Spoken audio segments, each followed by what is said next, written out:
Buenas tardes, chicos. Aquí vamos a hacer un pequeño repaso. Por este lado, Clara Olivo. En la clase pasada iniciamos con el módulo 5, aspecto operacional, donde hablamos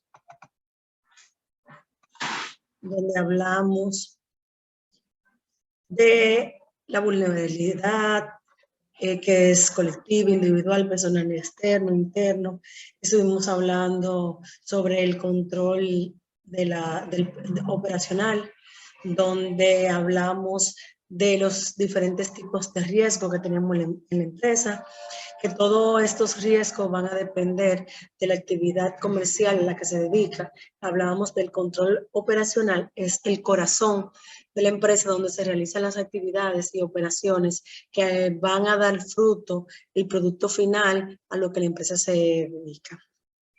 Hablábamos que debemos de identificar los riesgos, evaluar la probabilidad de ocurrencia, separar el personal para evitar de que la situación se siga propagando, identificar cuáles son las medidas que son necesarias para eliminar o minimizar ese riesgo, comunicarle a todo el personal cuáles son las medidas que se van a aplicar aquellas medidas, adoptarlas, hacer que los empleados tengan esa medida como suya, darle seguimiento para mantener el control. Hablamos de la evaluación de riesgo, que no es más que una evaluación que se realiza para determinar el riesgo de cada operación que hay dentro de la empresa, donde el número resultante de esta evaluación nos dirá cuál es el equipo de protección personal que necesitamos para esa actividad, si podemos usar reginería, el nivel de daño que puede causarle a ese operario. O sea, nos va a dar la respuesta a cómo accionar frente a ese riesgo. Hablamos de los diferentes métodos para identificar el riesgo. ¿Se acuerdan del qué pasaría si?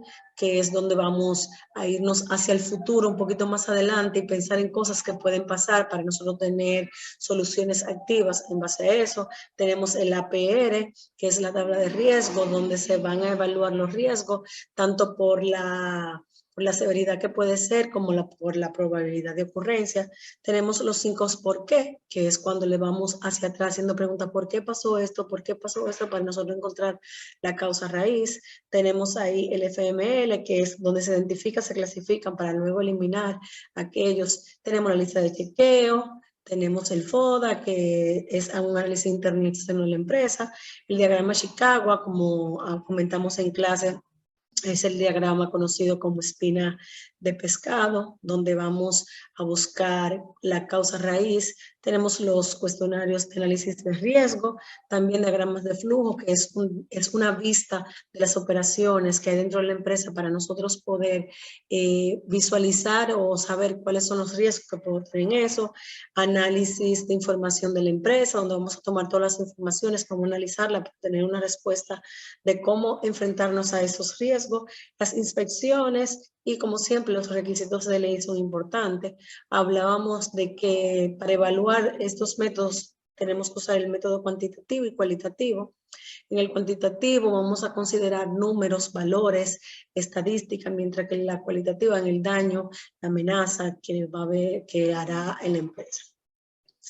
Hicimos algunas prácticas donde trabajamos varios ejercicios donde pudimos ver cómo puede afectar los diferentes riesgos a un empleado y a la empresa. No solamente tienen que ser riesgos puntuales como cortes, dañaduras, también hay riesgos psicosociales que pueden hacerle mucho daño a nuestros empleados.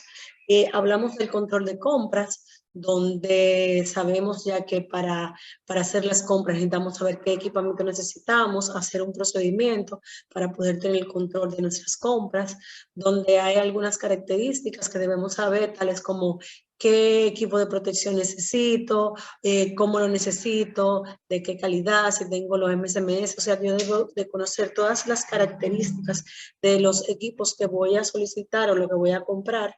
Luego, yo tengo que ver si mi suplidor está acreditado, tiene los permisos, si es confiable, dónde se ubica, o sea, conocer todas las informaciones sobre mi suplidor y verificar que sus acreditaciones estén todas al día. Tenemos que ver la ubicación, si me da crédito, qué tiempos tienen de entrega, la calidad, si confiamos en él. Todos esos tipos de informaciones debemos de conocerla antes de nosotros elegir un suplidor. Hicimos una práctica con un caso donde compramos, nos fuimos de compras en Grainger y ahí ustedes pudieron evaluar y determinar cuáles eran los equipos de protección idóneos para esa actividad, no solamente tomando en cuenta lo que necesita el empleado, sino tomando en cuenta la disponibilidad para la empresa, el precio, distancia, calidad, certificaciones, facilidades. Todo eso tenemos nosotros que tomarlo en cuenta a la hora de nosotros comprar. Es importante que nosotros tengamos un inventario de suplidores identificados, donde nosotros tengamos el nombre del suplidor, el contacto, el teléfono, o sea, el contacto es el contacto que tenemos dentro de esa empresa, con qué personas nos comunicamos, el teléfono para comunicarlo y qué servicio es que nos brinda a nosotros. Y aquí le podemos indicar qué certificación tiene y si la tiene. Mientras más información tengan nuestros inventarios, nuestras identificaciones, más información tenemos y eso nos va a ayudar muchísimo más al tomar las decisiones.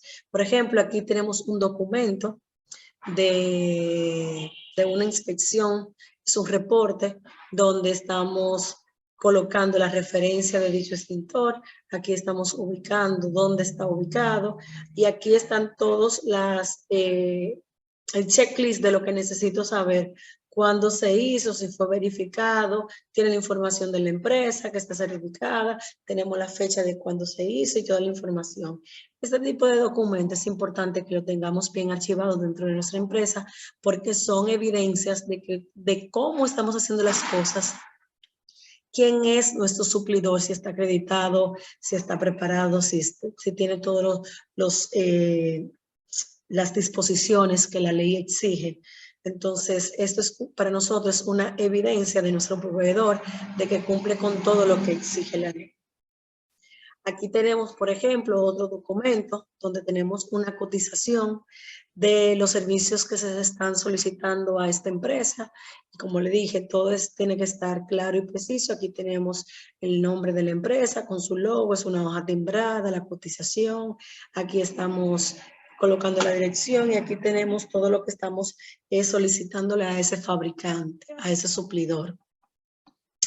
Tenemos por aquí, por ejemplo, esto es una carta para informar a los suplidores. Es importante que nuestros suplidores tengan la información de cómo queremos su servicio, informándole que tiene que ser proveedor, contratista, estar al día. Es importante de que la empresa sepa qué estamos haciendo con nuestros suplidores, cómo estamos trabajando con ellos, para que nada quede de sorpresa. Es importante los procedimientos de compra. En los procedimientos de compra hay algunos aspectos que debemos de tener súper pendientes. Por ejemplo, aquí tenemos toda la información de la empresa. Tenemos el nombre de la empresa, el logo, el departamento, la requisición, la descripción del procedimiento. Entonces, el procedimiento debe tener un objetivo. El objetivo principal de ese procedimiento, por ejemplo, en este es establecer los alineamientos para compra de bienes y servicios de la empresa. Luego de tener el alcance me dice hasta dónde yo puedo llegar, hasta qué parte de la empresa, hasta qué procedimiento yo puedo llegar dentro de la empresa. Este alcance dice, este procedimiento aplica a todos los departamentos de consultoría organizacionales o zonas. Aquí vamos a poner las definiciones de algunas palabras que nosotros entendemos que tal vez todo el mundo no conoce y nosotros es como un tipo glosario. Aquí tenemos, por ejemplo, qué es un RNC, la cotización, orden de compra, inventario. Y estas palabras las vamos a utilizar dentro de nuestro procedimiento. Sí, aquí tenemos los requerimientos que necesitamos. Tenemos el requerimiento que necesitamos, por ejemplo, en esta ocasión necesitamos, los requerimientos son para inventarios, autorizaciones, en un momentico, que lo puse un poquito más grande para que lo pudieran ver. Aquí tenemos presupuestos, sistemas de compra. Entonces, aquí luego en el punto 6 vamos a poner cuáles son los responsables que están involucrados dentro de esa compra. Aquí tenemos que el gerente general, el cual debe asegurarse de que este procedimiento sea implementado, facilitar los recursos necesarios para la corrección de las anomalías. Tenemos el encargado de compra, que es el encargado de seguir el procedimiento y exigir las garantías requeridas por la empresa para los insumos y servicios. Guardar los manuales de seguridad de las maquinarias y equipos. Encargado de seguridad salud y trabajo debe velar que se cumpla con los requerimientos de seguridad de todos los insumos y servicios. Es decir, aquí estamos poniendo las 3 personas responsables que tienen que ver con estas compras. Entonces vamos a definir en ella qué es lo que tiene que hacer cada departamento, cuál es su responsabilidad.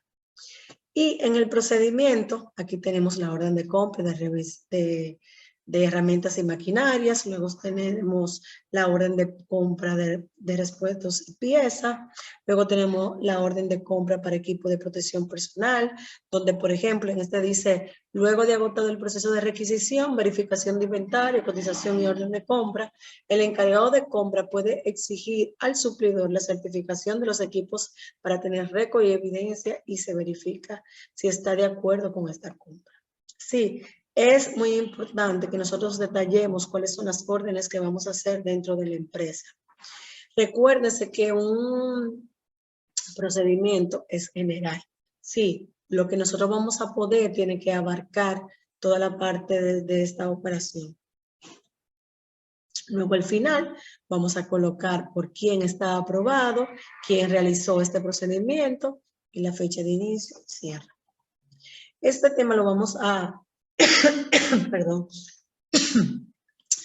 los vamos a abundar un poco más en la clase, pero la intención de esto es que para la clase que viene vamos a hacer un procedimiento, vamos a intentar hacer un procedimiento para nosotros corregirlo en clase y así poder abundar un poco más de lo que es el procedimiento. Luego de esto, en la próxima clase, vamos a seguir hablando sobre otros temas, vamos a hablar del personal externo, cómo este personal debe estar dentro de su realidad, cuáles son las políticas internas y externas, vamos a hablar de los equipos de protección personal, vamos a hablar de los equipos de protección a maquinaria, es decir, tenemos mucho tema la semana que viene, pero ahora mismo nos vamos a enfocar en realizar un pequeño procedimiento. Lo podemos hacer de un procedimiento de nuestra empresa,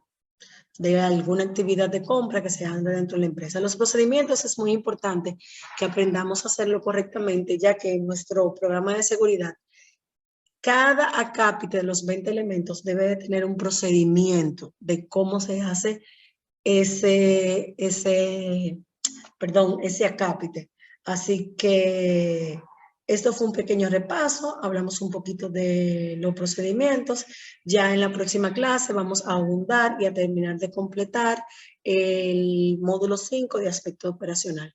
Así que tengan buena Semana Santa, que los disfruten, pásenla bien en familia, saquen un momentico para Dios y nosotros prontamente la siguiente semana estaremos aquí abundando sobre los demás temas que necesitamos.